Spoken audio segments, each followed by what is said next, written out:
Hi, happy Valentine's Day. My name is Noella Downs. Gosh, wow, what a ride it has been the last few years. And with last year in 2020, that whole thing, we're still in it. But today is Valentine's Day, and in honor of that, I wanted to talk about my favorite subject, which is learning how to love yourself. And thus the title of my channel, Selfie. Um, I think that the idea of loving yourself is always misconstrued by people when they first hear it. They feel it's selfishness or self-centeredness or self-absorption. And I guess to be fair, on some levels it is. It is about, really paying attention to your own needs, yourself, your desires, who you want to be in this life. And it's not a bad thing though. It's an awesome thing because until you really know those things, how are you supposed to present yourself to the world? Who are you in the world when you don't know who you are? Who are you in the world when you don't appreciate yourself, when you don't really know if you even like yourself? And I think a lot of us run around this world not knowing if we even do. So my mission in the last few years has been learning about myself and learning how to function as a better human being, how to be better present for the people in my life that I love, and how to be present for the people that in my life that I coach and who, by the way, I also love. So it's a journey, it's not a destination. And that is actually one of the most trite or overused terms that I find so truly enlightening, is that it is a journey, and that is the fun of it. Like, once you take away that, what's the fun? If you love someone, you fall for them, and you immediately start to think about the future, and you get in with them, and you start to be with them, it can quickly turn sour. And the reason is not because they're not an awesome person. It's because, number one, familiarity breeds contempt, especially when you don't know the person yet. And B, you're not in love with them. You're in love with an idea of them. You're in love with the projection of yourself in them. Either that which you want to be, that you're seeing in them, or things that you think that you already are. So you're really falling in love with yourself no matter what. So when you fall in love with a crazy person, then, maybe look at yourself a little bit and maybe ask yourself why, and maybe look at the things about that person that are similar.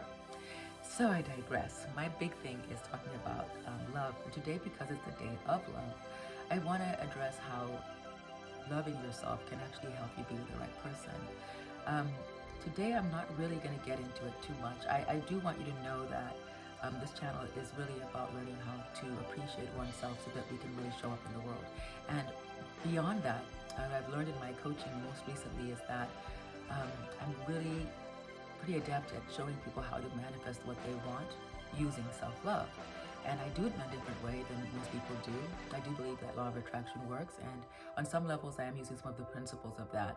But I think that no matter what, when you start to learn how to manifest on your own, you've got to learn what works for you. And after doing many years of working with other people, I really found my own little niche or my own little technique or system of being able to help people and to help myself to get what I wanted out of life. And what I learned about that was, in a nutshell, that whatever I got was a reflection of who I am. And with that in mind, I had to think, well, then if I want to be this thing or I want to have this thing, then I've got to match that in some way. And then that becomes a journey of, well, how do I match that? And that is what most of this channel is going to be devoted to, is showing you different ways of matching that vibration of whatever it is you're trying to attract. So that said, today I want to talk about how loving yourself really affects how you attract and how you keep the relationships in your life. When you grow up, most of us when we grow up, we learn how to be the kind of person that we're taught to be, like whether it's in school or by our relationships with other people, or the kids that we play with, or the parents of the kids that we play with, or teachers, our parents. Everything about our environment teaches us how we have to be in this world. And a lot of that means denying who we are or parts of us. So like if you cry a lot, then you learn to deny that because you are told, don't cry, don't be a baby. If you are very emotional and you get caught up in things, people go, oh, you're weird, or you're a psycho, or you have emotional issues or whatever. And so you learn to be really restrained in your emotional display of affection or display of emotion at all.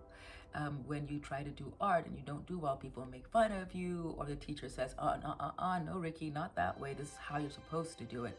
So you learn not to make mistakes. And all that adds up and becomes this denial of self, denial of the parts of you that you once upon accepted and now don't, and that now you hide, and now that you've buried, and now have festered into a lot of resentment, a lot of fear, and a lot of self-denial. And so when you learn to, when you have to look at appreciating yourself, you have to look at those things. You have to start to learn to look at those things straight on, not deny them, love them, and actually start to assimilate them into your life. So, for example, I'll give you something that happened with me. One of the things I've always not liked about myself is that I like to be alone a lot, you know, and I didn't like it a lot because a lot of times it would isolate me from people, or people would be upset with me because I wasn't spending time with them, or sometimes I just feel like a lot of like pressure to be around people rather than enjoying it.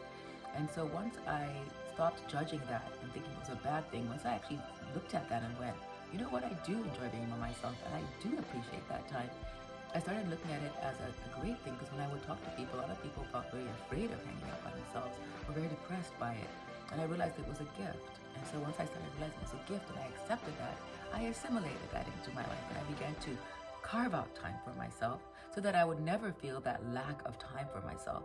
And then when I was with people, and when I am with people now, I enjoy it. I don't feel like I'm getting taken away from what I want. I actually feel like I'm having a privilege to be around that person, and that I have the privilege to be alone on my own terms when I want that.